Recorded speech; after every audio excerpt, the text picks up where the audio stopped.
Hey everyone, and welcome to Complete Conversations. This is the series brought to you by Complete Care Health Network. We are so glad you're joining us today. We really are. And hey, if you are listening to this right now, just remember that you are a valued part of our Complete Care family. Absolutely.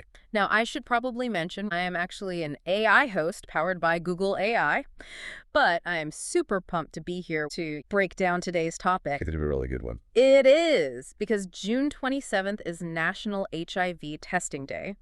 And our mission for this episode is to completely demystify the HIV test. Right, just take all the fear out of it. Exactly. We are keeping things moving fast, getting straight to the point, and we just want everyday folks to feel totally confident about knowing their status. Yeah, because a lot of people just avoid it. You know, they get nervous. Totally. But before we even talk about how to take the test, we really need to address the biggest question, which is, why bother testing if I feel perfectly fine? That is the number one thing people ask. Right. Because the common myth is that you'll just know if you have HIV. Like, you'd look sick or you'd feel terrible. I mean, it makes sense why people think that. If you get the flu, you feel awful immediately. But HIV is different. Many people living with HIV have absolutely zero symptoms for years.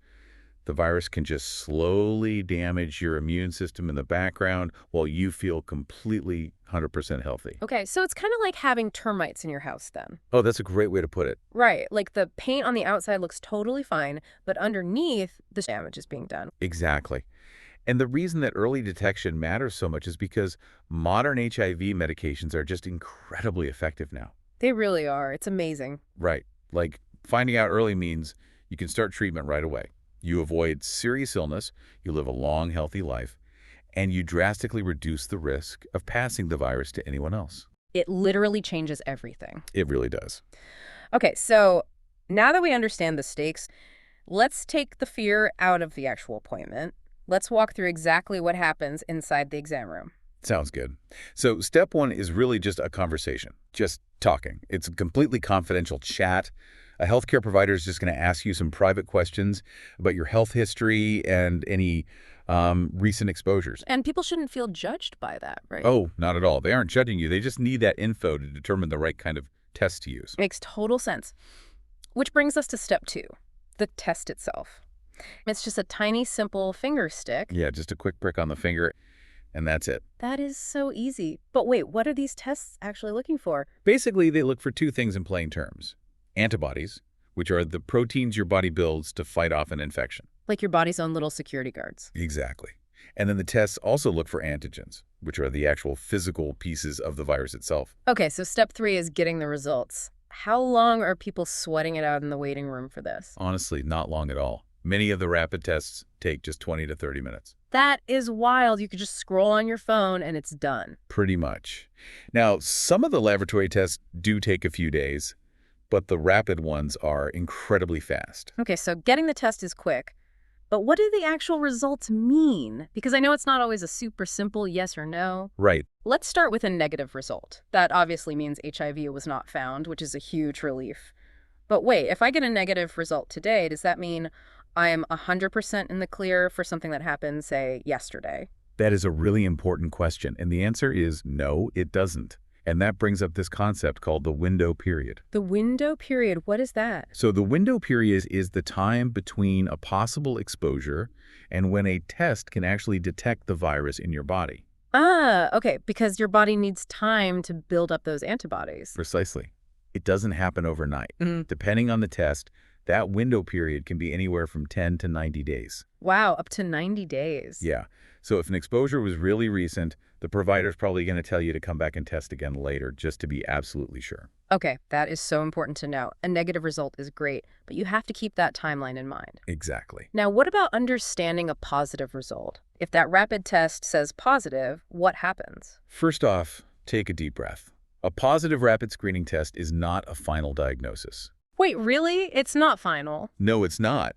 These rapid tests are highly sensitive, so additional laboratory testing is always done to confirm it. Okay, so there's a backup check. Always. And if that confirmation test does come back positive, that is when the Complete Care team immediately steps in. We don't just leave you hanging. Never. We jump right in with support, education, and we get you started on treatment so you can live a long, completely healthy life. I love that. So knowing how simple and fast this whole process is, who actually needs to go get tested? Well, the baseline rule, straight from the CDC, is that everyone between the ages of 13 and 64 should get tested for HIV at least once. Everyone, just as part of routine healthcare. Yep, just routine maintenance. Everyone should have a baseline. But there are some high-risk factors that mean you should probably get tested more often, right? Definitely. Anyone with a new sexual partner or multiple partners needs to test more frequently. Same goes for anyone whose partner is living with HIV or anyone who shares needles. What about if you've been diagnosed with another STI? Yes, that is a huge factor. Yeah. Having another STI actually makes your body more vulnerable to HIV, so that should always trigger a new test. Makes sense.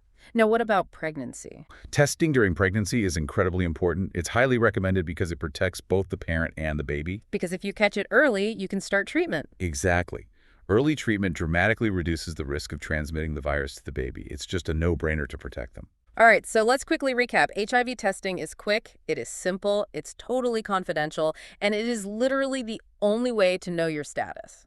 And knowing your status protects you and the people you care about. Exactly. So here is a thought to leave you with. Don't think about HIV testing as this scary, looming medical event.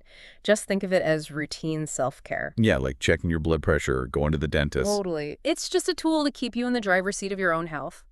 And remember, we are here to help you. We really are. If you have any questions or if you just want to get tested in a totally safe, confidential setting, give us a call. That's 856-451-4700. Or you can always visit us online at CompleteCareandJ.org. Stay healthy, happy National HIV Testing Day, and we will catch you next time on Complete Conversations.